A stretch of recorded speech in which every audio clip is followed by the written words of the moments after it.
नमस्कार दोस्तों, स्वागत है आप सभी का टीचनेट स्टडी विद अस में।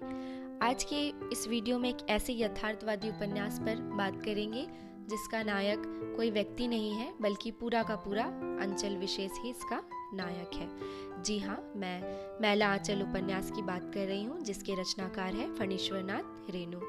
आगे बढ़ने से पहले टीचनेट स्टडी विद अस को सब्सक्राइब करना मत भूलिएगा। साथ ही बेल आइकन को भी प्रेस कर दीजिए ताकि आने वाली सभी वीडियोस की जानकारी आपको मिलती रहे। वीडियो ज़्यादा लंबी नहीं होने वाली है तो बिना स्किप के अंत तक ज़रूर बने रहिएगा, और अगर आपको ये वीडियो पसंद आती है तो ज़रूर से ज़रूर लाइक और शेयर करिएगा। चलिए अब आगे बढ़ते हैं। मैला आंचल। मैला आंचल का प्रकाशन वर्ष है 1954, 9 अगस्त, समता प्रकाशन द्वारा। उपन्यासकार फणीश्वरनाथ रेणु। इनका जन्म 4 मार्च 1921 में बिहार के अररिया जिले में हुआ। मृत्यु 11 अप्रैल 1977। रेणु जी का बचपन का नाम फणीश्वरनाथ मंडल था। मैला आंचल उपन्यास के लिए इनको पद्मश्री पुरस्कार से सम्मानित किया गया है। फणीश्वरनाथ रेणु हिंदी में आंचलिक उपन्यास के आरंभकर्ता माने जाते हैं। हिंदी में उपन्यास के संदर्भ में आंचलिक शब्द का प्रथम प्रयोग रेणु ने अपने उपन्यास मैला आंचल की भूमिका में किया। कुछ महत्वपूर्ण बिंदु है। मधुकर गंगाधर लिखते हैं, मैला आंचल बंगला उपन्यासकार सतीनाथ भादुड़ी के उपन्यास ढोकाय चरित्र मानस की कार्बन कॉपी है। डॉक्टर शांति स्वरूप गुप्त लिखते हैं, व्यापक धरातल और विस्तृत चित्रपटल के कारण ही मैला आंचल ग्रामीण जीवन का महाकाव्य कहा जा सकता है। डॉक्टर रामदरश मिश्र लिखते हैं, यह गोदान की तरह कोई क्लासिक पात्र नहीं दे सका। नलिन विलोचन शर्मा लिखते हैं, यह सौभाग्यशाली उपन्यास है जो लेखक की प्रथम कृति होने पर भी उसे प्रतिष्ठा प्राप्त करा दे कि यह चाहे तो फिर कुछ और भी न लिखे। उपन्यास में पूर्णिया जिले के मेरीगंज अंचल के सामाजिक, आर्थिक, धार्मिक और शैक्षिक जीवन इत्यादि का अंकन है। इनकी कहानी मारे गए गुलफाम पर तीसरी कसम फिल्म बनी, जिसे हिंदी सिनेमा में मील का पत्थर कहा जाता है।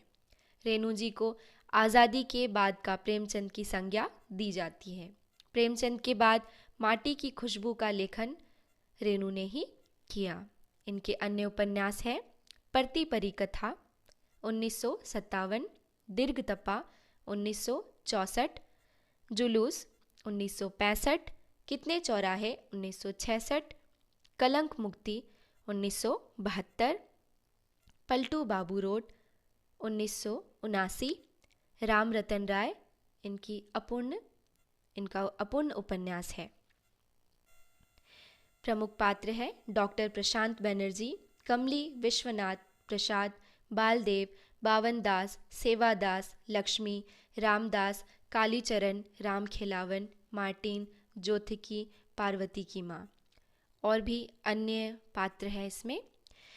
डॉक्टर गोपाल राय के अनुसार इस उपन्यास में कुल 296 पात्र हैं।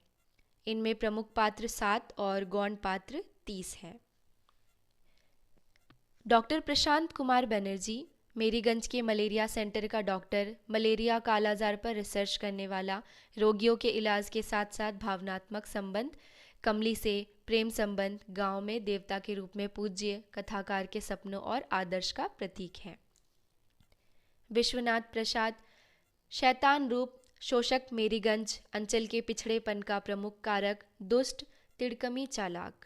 बालदेव अशिक्षित, मूर्ख और निर्धन होते हुए आज़ादी की लड़ाई में भाग लेने वाला, जेल की यातना सहने वाला, गांधीवादी सिद्धांतों में अटूट आस्था और विश्वास रखने वाला गांधीवादी चरित्र है।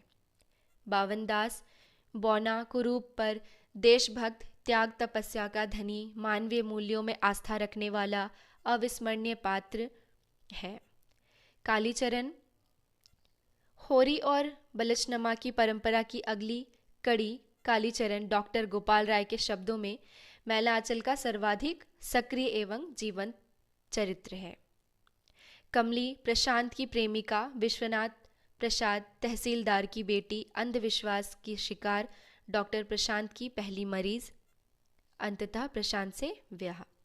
लक्ष्मी दासीन और गृहिणी के रूप में एकनिष्ठ, पवित्र और दृढ़ चरित्र। राम खिलावन यादव, भूपति वर्ग चरित्र, गांव की राजनीति में महत्वपूर्ण हिस्सा, किसानों मजदूरों का शोषक चरित्र, विश्वनाथ प्रसाद से मात खाने वाला चरित्र। मार्टिन, पत्नी मेरी के नाम पर मेरीगंज नामकरण करने वाला मार्टिन अनन्य प्रेमी के रूप में उभरा है। मलेरिया की शिकार उसकी पत्नी मेरी उसके लाख प्रयासों के बावजूद जिंदा नहीं रह पाती। ज्योतिषी, ब्राह्मण टोला का प्रतिनिधि चरित्र, अनपढ़, ढोंगी, मूर्ख, रूढ़िवादी, अंधविश्वासी और दुष्ट प्रकृति का इंसान। मैला आंचल के कथानक में लेखक ने सन 1942 ईस्वी से लेकर गांधी जी के निधन तक की मेरीगंज जिला पूर्णिया प्रांत बिहार के जनजीवन और परिस्थितियों का जीवंत चित्र प्रस्तुत किया है। गांव में विभिन्न वर्गों के लोग अपने अपने टोले में रहते हैं। मुख्य जातियों में राजपूत है, कायस्थ है और यादव है। इनमें पारस्परिक संघर्ष चलता रहता है। इस गांव की प्रगति में बाधक तत्व है प्राचीन रूढ़िगत संस्कार, छुआछूत, आपसी संघर्ष, अंधविश्वास आदि। उपन्यास की शुरुआत डिस्ट्रिक्ट बोर्ड के बंगाली अधिकारी मलेरिया सेंटर खोलने के लिए मेरीगंज गांव में सुरक्षा कर्मियों के साथ आए हैं। गांव में यह खबर बड़ी तेजी से फैलती है। गांव के लोग बालदेव को, जो स्वतंत्रता सेनानी है तथा 2 वर्ष की सज़ा काटकर आया है, उसे बांध लेते हैं। लोग आते हैं और उसके बारे में पूछते हैं, जिससे बालदेव प्रसिद्ध हो जाता है और इस घटना का अंत बालदेव के अतिरिक्त सम्मान से होता है।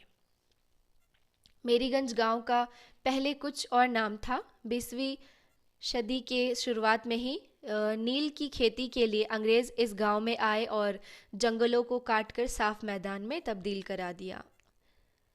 मार्टिन अंग्रेज अधिकारी ने गांव में एक कोठी बनवाई और गांव का नाम अपनी पत्नी के नाम पर मेरीगंज रख दिया।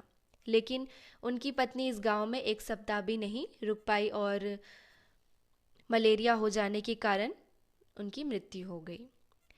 मार्टिन डिस्पेंसरी न खुल पाने के कारण पागल होकर मर जाता है। 35 साल बाद उसी गांव में मलेरिया सेंटर खुलने जा रहा है। गांव में कबीरपंथी लोग भी रहते हैं तथा उसका महंत सेवादास है। यह एक 8-10 साल की अनाथ बालिका लक्ष्मी को अपनी दासी बनाकर मठ में रख लेता है। बाद में वही महंत सेवादास अंधा हो जाता है और मर जाता है। तो लोगों को लगता है कि लक्ष्मी के साथ इन्होंने गलत व्यवहार किया था, इसलिए ये मर गया। डॉक्टर प्रशांत एक अनाथ बालक है जिसे अनिल बनर्जी की पत्नी स्नेहमयी ने पाल पोस कर बड़ा किया। 1942 के जन आंदोलन में डॉक्टर ने हिस्सा लिया और 1946 में वो विदेश जाने के सिवाय मेरीगंज में मलेरिया सेंटर खोलने का निर्णय लेते हैं। गांव के लोग बड़े सीधे दिखते हैं। सीधे का अर्थ है यदि अनपढ़, अज्ञानी और अंधविश्वास हो तो वास्तव में वो बहुत सीधे हैं। ऐसा रेणु ने एक पंक्ति इस उपन्यास में लिखा था। डॉक्टर प्रशांत का चुनौतीपूर्ण पहला रोगी कमली थी, जो तहसीलदार की यानी विश्वनाथ की बेटी है।